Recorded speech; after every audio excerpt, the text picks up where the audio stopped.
Hi everyone, good morning. আবার স্বাগত আমার একটি নতুন ভিডিওতে। আশা করি সকলে খুব ভালো আছেন আর সুস্থ আছেন, আর আমরাও বেশ ভালো আছি। আজ হলো বৃহস্পতিবার, আর এখন বাজবে ওই সকাল 5:30 মতো। এখন থেকেই আজকের ব্লগটি আমি শুরু করছি। আশা করছি আজকের ব্লগটি আপনাদের ভালো লেগে থাকবে। মায়ের পাপা মিনিমাম ওই ভোর 4টে মতো বাজবে, ওই রকম টাইমে উঠেছে। তো কালকে কিছুটা পটল ভেঙে রেখেছিল, আর আজকে ওই 4টের সময় উঠে এই যে 1 বস্তা মতো পটল ভেঙে নিয়ে এলো। টাটকা পটল আর ওই বাসি পটল মিক্স করে নিয়ে গেলে একটু বেশি ভালো হয়। তো সেই কারণে প্রত্যেকটা দিনই ভোর 4টের সময় উঠে একটু টাটকা পটল ভেঙে নিয়ে আসার চেষ্টা করে। তবে যেদিনকে শরীরটা একটু খারাপ থাকে সেদিনকে ওই শুধুমাত্র বাসি পটলগুলোই নিয়ে যায়, আর টাটকা পটল ভেঙে নিয়ে আসে না। আর যেদিনকে শরীর ঠিক থাকে সেদিনকে এই টাটকা পটল নিয়ে আসে। ঘুম থেকে উঠলাম, তারপরে দেখছি ও টাটকা পটলগুলি ভেঙে নিয়ে এলো। তো বললো আমাকে বাসটা রেডি করে দিয়ে যাও, তাহলে আমি মানে থলিগুলো ঝুলিয়ে রাখতে পারবো। কারণ এই বাসটার সাহায্যে মোটরসাইকেলের উপরে থলিগুলো ঝুলিয়ে রাখে। তো যাই হোক, ওইদিকে আমি কাচাকুচি করতে গেলাম। এইদিকে না হয় সোনামায়ের বাবা ততক্ষণকে এই পটলগুলো আর বেছে নিক। এইদিকে দেখছি আবার বাবাও চলে এসেছে। 1-2 দিন বাবাই বোঝ করে দেয়, না হলে বাবা না থাকলে আমিও বোঝ করে দিই। তো বেশিরভাগ দিন বাবাই বোঝ করে দেয়, বাবা থাকে তো। এই বোঝ করাটা না একটু কষ্টকর ব্যাপার বটে, কারণ একদিকে একটি থলি পরিয়ে দিলে আবার অপর দিকে আমি যদি থলিটি পরাতে যাই তখন আমার নিজেরই ভারী লাগে। তো আমাদের পক্ষে কষ্টকর বটে, কিন্তু বাবার বা সোনামায়ের পাপার কারোরই কষ্টকর লাগে না, কারণ ওদের করে করে প্র্যাকটিস হয়ে গিয়েছে। আর উপরে না অল্প পরিমাণে জল ছিটিয়ে দিচ্ছে যাতে পটলগুলি বেশ তরতাজা থাকে। আপনারা হয়তো দেখতেই পাচ্ছেন যে কিভাবে এই থলিগুলি বেঁধে রাখছে। এই যে এই একদিকে বাঁধছে আর একদিকে করছে। এইটা করতেই অসুবিধা, সত্যি বলছি এটি করতে আমার এত অসুবিধাই লাগে। কিন্তু যেদিনকে কেউ না থাকে সেদিনকে বাধ্যতামূলক আমাকেই করতে হয়। যাই হোক, ওইদিকে বাবার আর সোনামায়ের পাপার বোঝ হয়ে গিয়েছে, আর এইদিকে আমার কাচাকুচিও কমপ্লিট হয়ে গেল। তো দাঁড়ান, এখনও পর্যন্ত সোনামায়ের পাপার শরবতটা করতে রয়েছে। আমি চিনিটা ভিজিয়ে দিয়ে গিয়েছিলাম, এই মুহূর্তে অল্প পরিমাণে নুন দিয়ে শরবতটা একটু নেড়ে দিচ্ছি যাতে ভালোভাবে চিনিগুলো গলে যায়। নাহলে ও এক্ষুনি বোঝ করে এলেই শরবতটা খেতে খুঁজবে। ও যেদিনকে বাজার যায় সকালবেলায় শুধুমাত্র 1 গ্লাস শরবতই খেয়ে যায়, আর কোনো রকম কিছু খাবার খেয়ে যায় না।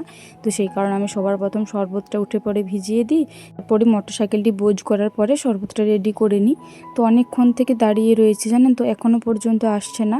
হয়তো বাথরুম গিয়েছে, না হলে বোঝ করতে এতটা টাইম লাগে না।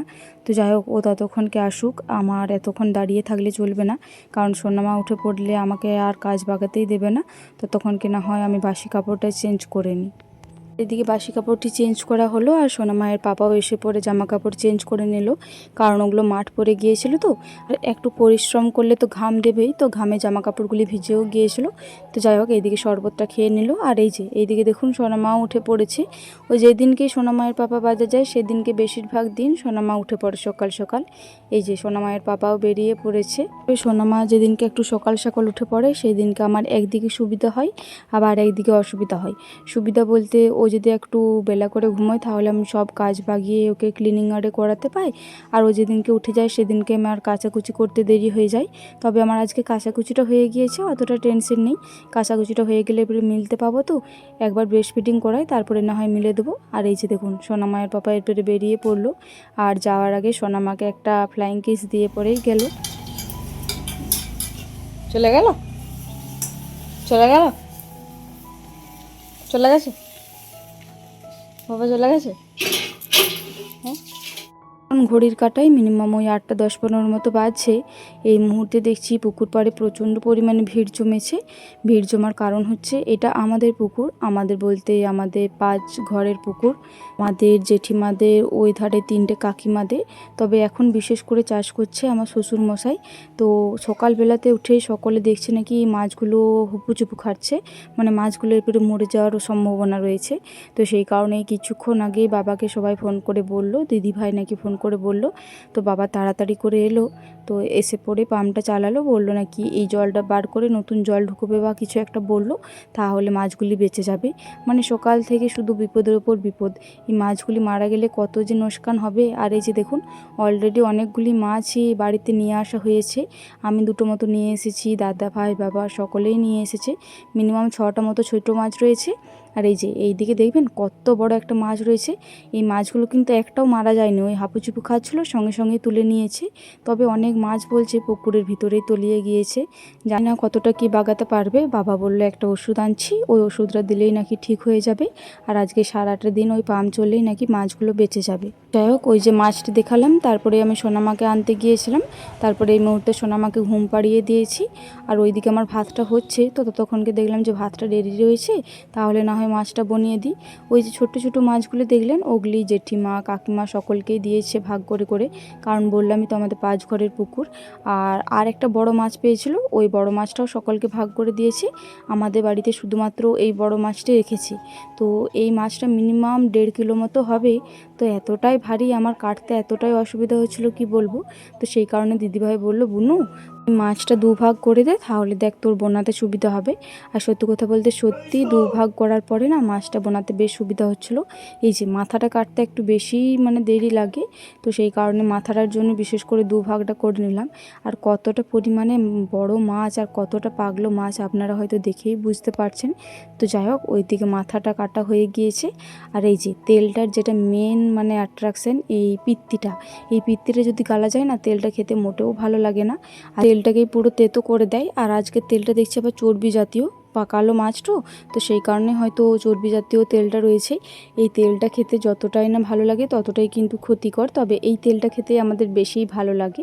সত্যি কথা বলতে আজকের মাছটা বেশ ভালোই ছিল, আর পিসগুলিও বেশ ভালোই হয়েছে জানেন তো, বেশ অনেকখানি পিস হয়েছে। এই যে দেখুন কতগুলো পিস হয়েছে, অনেকখানি হয়েছে। আমাদের আজকাল আশা করছি এই মাছগুলোতেই হয়ে যাবে। যাই হোক, ওইদিকে দিদিভাই ভাতটা নামিয়ে দিয়েছিল, তারপরে এইদিকে মাছটাও দিদিভাই ভাজছিল। তো ওইদিকে আবার সোনা পাপা কান্নাকাটি করছে। তো বললাম ঠিক আছে, তুই না হয় যা, আমি এইদিকে মাছগুলি ভেজে নিচ্ছি। এই যে মাছের পিসগুলো দেখুন কতটা বড় বড়। তো প্রথমে হালকা কাঁচা অবস্থায় উল্টোতে গিয়েছিলাম, ওই যে পিসটি রয়েছে, তো ওইটা হালকা পরিমাণে ভেঙে গিয়েছিল। তো তারপরে দিদিভাই বলল যে বুনু, হালকা মাছগুলো খড়ে আসুক তারপরে তুলবি, না হলে মাছগুলো ভেঙে যাওয়ার সম্ভাবনা রয়েছে। তো সেই কারণে হালকা খড়াচ্ছি। এটা আজকে টাটকা নিরামিষ ঝোল করব। আজকে যেহেতু বৃহস্পতিবার রয়েছে, ঠাকুমা বললো বৃহস্পতিবারে নাকি মাছ খাওয়া চলে, তবে নিরামিষ করতে হবে, পেঁয়াজ রসুন দেওয়া চলবে না, আদা জিরে বাটা দিয়ে করলেই চলবে। আর আজকে না অনেকগুলো পেটির চিকাও বেরিয়েছে জানেন তো। পেটির চিকা আমাদের বাড়িতে সোনামায়ের পাপা খেতে একটু বেশি পছন্দ করে, সবাই পছন্দ করে, তবে বেশিরভাগ সোনামায়ের পাপাই পছন্দ করে। ভালোই হবে, কারণ সোনামায়ের পাপা তো বাজার থেকে একটু দেরি করে আসবে, এখনও পর্যন্ত আসেনি। তবে দেখি এই মাছগুলো ভাজা হোক, তখন কি যদি চলে আসে ভালোই হবে। গরম ভাত আর এই আলু ভাতে আর মাছ ভাজা খেয়ে মার চলে যাবে, তাহলে অনেকক্ষণ দম থাকবে জানেন তো। আর এই যে এইদিকে দেখুন কতটা পরিমাণে তেলটা বেরিয়েছে, আর বললাম তো এই তেলটা খেতে এত সুন্দর লাগে, জিরে ফোড়ন দিয়ে যদি ভাজা হয়, আর খেতে ততটাই ক্ষতি। তো যাই হোক, এদিকে আমার মাছ ভাজা কমপ্লিট হয়ে গিয়েছে, এই 3টে পিস তুলে দিলেই হয়ে যাবে। কি আবার সোনামা উঠে পড়েছে, আর সোনামায়ের পাপাও চলে এসেছে। যাই হোক, এই মুহূর্তে অনেকটাই টাইম পার করে ফেলেছি, এই মুহূর্তে প্রায় সব রান্নাই হয়ে গিয়েছে। এরপরে শুধুমাত্র মাছের ঝোলটি হতে রয়েছে, আর আজকে আমের চাটনি হবে। তো মাছের ঝোলটা এই মুহূর্তে বসিয়ে দিচ্ছি। এই মুহূর্তে আবারও সোনামা ঘুমিয়ে পড়েছে, ওই যে তখন ঘুম থেকে উঠেছিল, তারপরে খাবার খাওয়ানো, ক্লিনিং করানো, স্নান করানো সব কিছুই হয়ে গিয়েছে। তো স্নান করে আবারও ঘুমিয়ে পড়েছে। তো আজকে বললামই তো যে নিরামিষ মাছের ঝোল হবে। প্রথমে জিরে লঙ্কা তেজপাতা ফোড়ন দিলাম, পরে আদাতে আর জিরেতে একেবারে পেস্ট করে নিয়েছিলাম, ওই পেস্টটা দিয়ে দিলাম, আর 2টো মতো কাঁচা লঙ্কা দিলাম। তো তারপরে হালকা ভাজা ভাজা করে নিলাম, তেলটা ছেড়ে ছেড়ে এসেছিলো, ওই মুহূর্তে জল দিয়ে দিলাম। তো আজকে খুব একটা বেশিখানি জল দেব না, কারণ নিরামিষ ঝোল এমনিতেই খুব একটা বেশি ভালো লাগবে না, আর তার মধ্যে যদি একদম পাতলা ঝোল করি তাহলে মোটেও খেতে ভালো লাগবে না। তবুও অনেকটাই পাতলা হয়ে গেল, ভেবেছিলাম যে আর একটু কম দেবো। তো যাই হোক, এই মুহূর্তে বেশ ভালো পরিমাণে ফুটে চলে এসেছে। চলুন এরপরে মাছগুলো দিয়ে দিই। পিস মতো মাছ দিয়েছি, আমাদের বাড়িতে 7 জন সদস্য, আর একটা দাদা ভাই বাড়িতে খাবে বললো, তো 8 পিস মতো দিয়েছি। আর ভাজা বাদ বাকি রয়েছে, আরও যদি কেউ খেয়ে থাকে তাহলে ওই ভাজার থেকে দেয়া যাবে। তো দাঁড়ান, ঝোলটা একটু টেস্ট করে দেখি, নুন ঝাল মিষ্টি সব কিছু ঠিক রয়েছে নাকি। তো চলুন এরপরে নামিয়ে দেওয়া যাক, সব কিছুই ঠিকঠাক রয়েছে। ঘড়ির কাঁটায় ওই রাত্রি 7:30 মতো বাজবে। তো এই মুহূর্তে সোনামায়ের জ্বর এসেছে, এখন বলে নয়, ওই বিকাল থেকে জ্বরটা এসেছে, তবে এই মুহূর্তে আবারও গাটা গরম গরম লাগছে। বিকাল ওই 4টে 4:30 মতো বাজবে, ওই রকম টাইম থেকে এসেছে। তো তখন ওই 101 মতো ছিল। তো এই মুহূর্তে দাঁড়ান, ওর পাগুলো না হালকা টিপে দিচ্ছে, ও বেশ আরাম পাচ্ছে। আরাম হচ্ছে হচ্ছে আরাম, কি গো আরাম হচ্ছে বাবা? ও সন্টু, আরাম হচ্ছে? হচ্ছে আরাম? আর তাকাও, এদিকে তাকাও। আগে লাল টিপ পরেছে? কে পরে দিয়েছে? বাবা? বাবা লাল টিপ পরে দিয়েছে? বাবা? বাবা বলো তো, বাবা। বাবা বলে দাও, বাবা। আজকে ওর মুডটা এমনিতেই খুব একটা বেশ ভালো নেই, আর এখনও বেশিরভাগ অ্যাক্টিভিটির মুডেই রয়েছে। তো সেই কারণে আমি যা বলছি খুব একটা বলছে না, না হলে বাবা মামা ওইসব বললে না ও মুখে মুখে বলে। এখন ঘড়ির কাঁটায় মিনিমাম ওই 8:30টার মতো বাজছে। এই মুহূর্তে সোনামাকে খাবার খাইয়ে দিয়েছি, তো ওর ঘুম ঘুম আসছিল। ওই যে 7:30টা বাজছিলো তখন থেকে গাটা গরম গরম লাগছিল, এই মুহূর্তে বেশ ভালো রকমের গরম লাগছে। তো ও যতক্ষণ না ঘুমাবে এই থার্মোমিটারটা মোটেও ও নেবে না। তো সেই কারণে ঘুমানোর সময়তেই টেস্ট করলাম। যে এইদিকে দেখছি 100 উঠে পড়েছে, তো এরপরে ওষুধটাও খাইয়ে দিই, কারণ ডাক্তারে বলেছে 100 উঠে গেলেই জ্বরটা ওকে ওষুধটা খাইয়ে দিতে হবে, আর যে রস্তরপাটি রয়েছে ওইটারও ওষুধ খাইয়ে দিতে হবে। আমি জানি না সোনামা এই রোগের থেকে কবে যে মুক্তি পাবে, মানে কোনো দিনও কি এই জ্বরটা থেকে মুক্তি পাবে না, কারণ মাসে 2 থেকে 3 বার মতো এই জ্বরটাই চলে আসছে বারবার। জানি না যে সোনামা কবে এই রোগটা থেকে মুক্তি পাবে। তো যাই হোক, এই মুহূর্তে সোনামাকে ওষুধও খাইয়ে দিয়েছি আর বেশ ভালো মতনই ঘুমিয়ে পড়েছে। তো দাঁড়ান, ঠান্ডাও লেগেছে তো নিঃশ্বাস নিতে কষ্ট হবে। আমার বাপের বাড়ির মা বলে থাকে যে এই ঠান্ডা লাগলে মানে বাচ্চা ছেলেদের মাথায় যদি একটা বালিশ দেওয়া হয় ওরা নিঃশ্বাসটা বেশ ভালো মতন নিতে পারে। তো সেই কারণে মায়ের দেওয়া ছোট্ট বালিশটা ওর মাথায় দিয়ে দিলাম। এটা এখন প্রতিদিনই দিয়ে থাকি, তবে এই ঠান্ডা লাগলে একটু বেশি দিয়ে থাকি। তো যাই হোক, পাশ বালিশটাও পায়ের উপরে চাপিয়ে দিলাম। এইভাবে যদি পায়ের উপরে পাশ বালিশটা চাপিয়ে দিই না, ও বেশ ভালো মতন ঘুমোয় আর অনেকক্ষণ দম ধরে ঘুমোয়। আর এই যে অ্যাক্টিভিটিগুলি করছিল তো ওগুলো এরপরে গুছিয়ে রেখে দিই। আর বিছানাটাও বাগাতে পারিনি, কারণ সোনামা কান্নাকাটি করছিল। তারপর ওকে খাবার খাওয়ানো, ওষুধ খাওয়ানো, তারপরে এই যে এই মুহূর্তে ঘুমালো। তো দাঁড়ান, এই অ্যাক্টিভিটিগুলো বাগিয়ে নিই, তারপরে না হয় একেবারে বিছানাটাও বাগিয়ে নেবো। আর সোনামায়ের পাপা এরপরে চলে আসবে। আমার পাপা একটু রাত করেই খায়, তো সেই কারণে সোনামায়ের পাপার জন্য খাবারটা বাড়িকেই নিয়ে চলে আসি রুমকে। আর আমি খাবারটা খেয়ে নিই, ও মিনিমাম 10টা 10:30টার মতো বাজবে ওই রকম টাইমে খাবারটা খেয়ে থাকে। এই যে এই মুহূর্তে আমার অ্যাক্টিভিটিগুলো বাগানোও হয়ে গেল। মাইপোস জামা আরে সব কিছুই এই দিক ওই দিক ছড়িয়ে ছিটিয়ে রয়েছে। বললামই তো কান্নাকাটি করছিল। তো বেশিরভাগ দিন সোনামা ঘুমানোর আগে আমি মাকে বা দিদিভাইকে যাকে হোক ধরতে দিই, তারপরে বিছানাটা বাগিয়ে নিই। তবে আজকে শরীরটা খারাপ তো সেই কারণে একটু কান্নাকাটি করছিল, তো সেই কারণে আর বিছানাটা বাগানো হলো না। তা দাঁড়ান, বিছানাটা ভালো করে ঝেড়ে নিয়েছি আর একটু টান টান করে পেতে নিই। সোনামায়ের পাপা বলে যে সেই তো শুবে, সকালবেলায় আবার বিছানা বাগাতে হবে, তবে অত টান টান করে পাতার কি আছে। তবে যতই না টান টান করে পাতি, এই শোয়ার সময় মনে হয় একটু ভালোভাবে শুবো। সারাদিন খাটালি করে বিছানাটা তো একটু বিশ্রাম নেওয়ার জায়গা, তো সেই কারণে মনে হয় বিছানাটি ভালো করে করে নিই। এই যে এই মুহূর্তে আমার বিছানা করা কমপ্লিট হয়ে গেল। ঘড়ির কাঁটায় ওই রাত্রি 9টা মতো বাজছে। এই মুহূর্তে সব কিছু কমপ্লিট করে খাবার খেতে বসেছি। আজকে দিদিভাই সোয়াবিন আলুতে আর মুসুরিতে ডাল করেছে।